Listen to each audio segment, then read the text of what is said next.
hate speech, we know, is a somewhat Western phenomenon. We in the campaign have identified our objective as challenging hate speech, even though this means also having to deal with certain First Amendment requirements, because of course there's free speech and then there's hate speech. How do you define hate speech, and why is it important in this association that you do the work that you do in the programs that you do centered around hate speech? Combating hate speech. It's an interesting question because it's like, what came first, the egg or the chicken? And it's like, for me, hate speech, where did it come from? It replicates a lot of systematic discrimination and racism that's are happening in the community. So when someone on the street is saying hate speech, statement, it's kind of because of the rhetoric that's in the media. It's because of the discriminatory, systems that are in place and laws, and so it comes out from that person. It's not okay. But I mean, would I kind of prosecute them for that? No, just because of also freedom of speech. Right. But what's important is to understand these manifestations and where they're coming from. So we focus a lot on this work where we're like, let's understand where things are coming from, but also how do we combat that?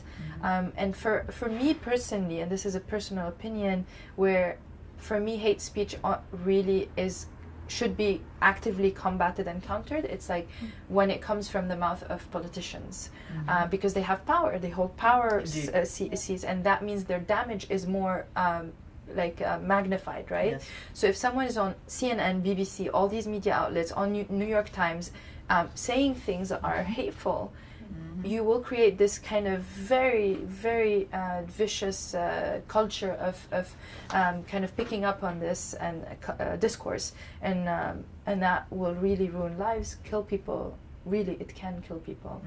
So kind of we link these dots and counter these things, and it's very important to understand also that the individual person who's saying that on the street, it's a manifestation because of systematic racism. Indeed, much larger manifestation. Sandy, perhaps you have a question also. Sure. So our campaign is focused on combating hate speech and really engaging in the community, first of all, here locally. So what are some tools you think to encourage people, or ways that people can combat hate speech using our campaign or just in general? Interesting. It's like very obvious, right? Like it's like, don't say these things. Yeah. It's simple. Just don't say these things. I think, it just kind of have a conversation, with people. Encourage conversations with different people who usually don't communicate together. And for me, that's very, very important, because oftentimes they have an image of a community because of the media, and again, that like very wrong discourse, and actually building relationship with that person in real life, where you actually speak to your neighbor next door who's Muslim. Right. You actually are intentional about your relationship with your kids and the kids of your neighbor. When you pass down the street, you can actually greet someone who is from that community. For me, this is very important. But also it's important not to go too far with it, where you're actually, again, the intention of being nice and combating that, where it becomes problematic in a way. I'll give an example, maybe I'm not clear. One time I overheard, we were doing work, and so the person with me in the room said, I don't want to be filmed. And another really wonderful ally, white ally, said, oh, it's because of the scarf.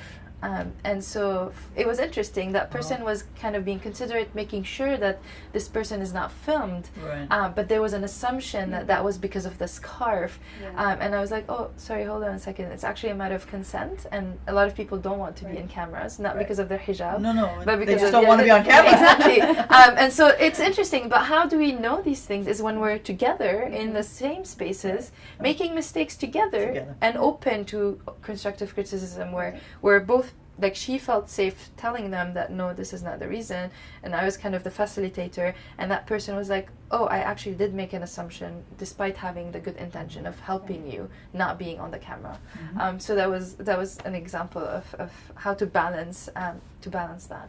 I mean, in closing, do you think the arts, for example, someone who is very talented as a designer, someone who is a poet, someone who is a musician or a performer, that the performing arts, because the arts are universal, are perhaps ways of interjecting counter narratives to these larger statements made by, you mentioned, politicians. We could speak of elites more generally, the news media, whose rhetoric, unfortunately, creates this systematic, very damaging environment. Do you think the arts and education have an opportunity to play a role? We talk about counter narratives, in other words, interrupting the discourse of hate speech. As an educator, I was very influenced by Maxine Green at Teachers College, Columbia. She believed very firmly in the idea of civil society, the arts in education, in learning, as a way of inspiring young people in particular to act. Yeah. So I mean, of course, as an organizer, I believe change can only happen when there are all these things happening at the same time in parallel. The challenge is not really doing one or the other, so it's not just art and education. The challenge is coordinating between the arts and education and political and organizing. So that's the challenge, like the bones that connect these pieces together. For me, that's the challenge. But definitely, I mean, it's like a one piece of the puzzle. Yeah, it's funny that you mentioned this, because yesterday I was this is my life. Like I'm like on the train going somewhere, I'm like thinking about these things. I was like, organizing is like kind of Da Vinci Code. It's like there are a lot of moving things and a lot of moving aspects, and it's like you have to do the right amount of things with the right amount of like time or whatever, in a really tricky, sensitive way where we'll actually decode, and make change. Because you never know, right? A lot of times we do a lot of meetings and that's not work. A lot of times we are only on the street and that's not work. A lot of times we're only in suits and in lobbying, that's not enough. And a lot of times we're not doing education, so it's like, how do we actually find this fine balance between all of these to kind of do a change? Yeah, it's a hard work. It is, and the balance, I think, is absolutely correct. Yes. Mirna, thank you so much for joining us. You. It's been a pleasure for Voices of New York. Thank you. Thank you. Thank you.